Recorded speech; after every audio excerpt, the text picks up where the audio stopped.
We've been working on this for about 1.5 years. There's so many issues in this play that the hard part was narrowing it down, so I decided to take it through the eyes of 2 teenagers and have the family component as well, because everybody understands family relations in some way, shape, or form. We have 2 teenage protagonists who live in the village of Inside Out, and where everything is, if you could be who you really are, and it's colorful, it's vibrant, and everybody puts their gifts and talents out for the best of the community. And something's a little bit astray in their family though, and they venture into the world of Outside In.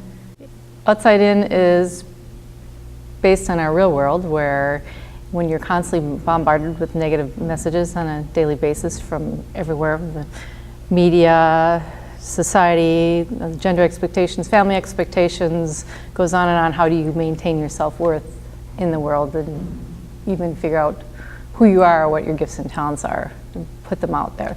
That you're not good enough, you know, and how all the naysayers in the world, you're not good enough, you can't do that. I mean, even when we were going to write this play, that was happening to me, you know, so yeah. You were the subject of it. I was the subject of it, yeah. So it's not about just teenagers, but they are seeing also adults through their eyes and what they could become if they continue on this path. And everywhere I've gone on, along this way, people are like, especially women, they're like, I'm so glad you're doing this. We can't wait to see this, because they're always constantly worrying about dieting and what clothes they're wearing and what they look like and what their hair looks like and, am I too fat? And it's like the things I hear. And the eating disorders are just rampant right now, rampant, and addictions. And it's gotten to the point I heard from a nurse at Melrose Institute that like binging and purging has become so bad in college dormitories that they have to be changing out the pipes from all the acid in them. I've done it for 2 large groups of teenagers. And the first was with 30 kids, ages 12 to 17, and the second was with 80 kids, mostly ages, like 7th through 9th grade.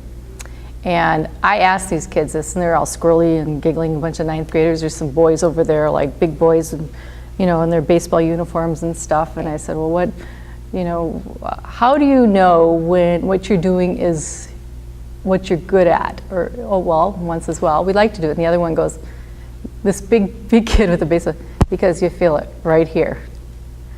And the other piece that's come out that's really scary to me, the most scary from the teenagers, is the bullying issue. It's become so rampant in the schools, particularly cyberbullying, and it's mostly on Twitter. And what's happened is, I asked the kids, so if you know of somebody being bullied, that's not right, how do you stand up for them? And they just have this immense fear in their eyes.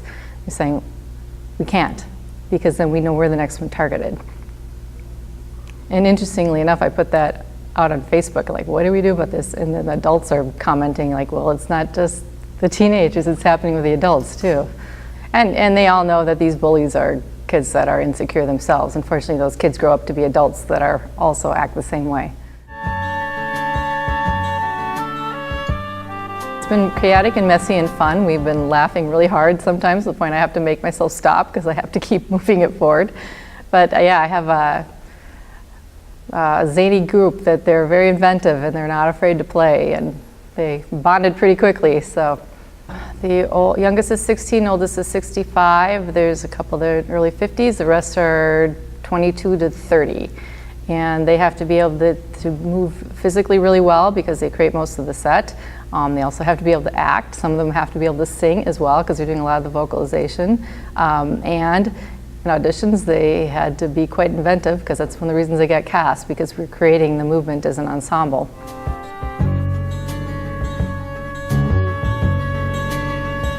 Chain Reaction Theater Project. The idea is that we don't all have to do great big things to make a difference. If everybody does one little thing, then that leads to somebody else doing something and somebody else doing something. Then you've got a whole lot of chain reactions going on and some cool things can happen. So we are constantly exploring different social justice issues, and mostly they end up dealing with women and children because that's issues, because that's what pulls at my heartstring. Although in Choices we've also got men's issues in there as well because they all become intertangled. But I have, other projects lined up already. I'll probably die before I run out of them. So, because I have folders upon folders that I'm just keep moving them all forward. We chose a southwest suburban venue as well as going into the inner city in Minneapolis at Old Arizona, because number one, I wanted to reach this part of the suburbs, because I think there's a lot of pulling from Eden Prairie, Edina, Minnetonka, Bloomington, this area. I think it's a very good area to be addressing these issues. My teenage protagonist is playing Caden. He's from Edina, and my kids went to Eden Prairie High School, and so a lot of that informs me. But he's like looking at this play going, oh my gosh, this is just like my high school. So he relates to it, and I know that. And just the women I interact with in Eden Prairie, and just and Bloomington and Hopkins is a little bit different than Edina or Eden Prairie or Minnetonka.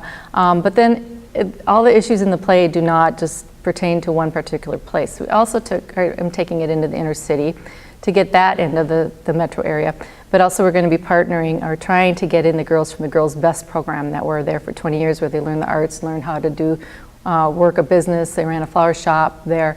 And they're the low income, primarily African American girls in the Whittier neighborhood from there. We're trying to get them into the performances as well. We're performing at Transfiguration Lutheran Church on May 16th and 17th at 7:30. And then we will be performing at Old Arizona Theater in Minneapolis on June 13th, 14th, and 15th.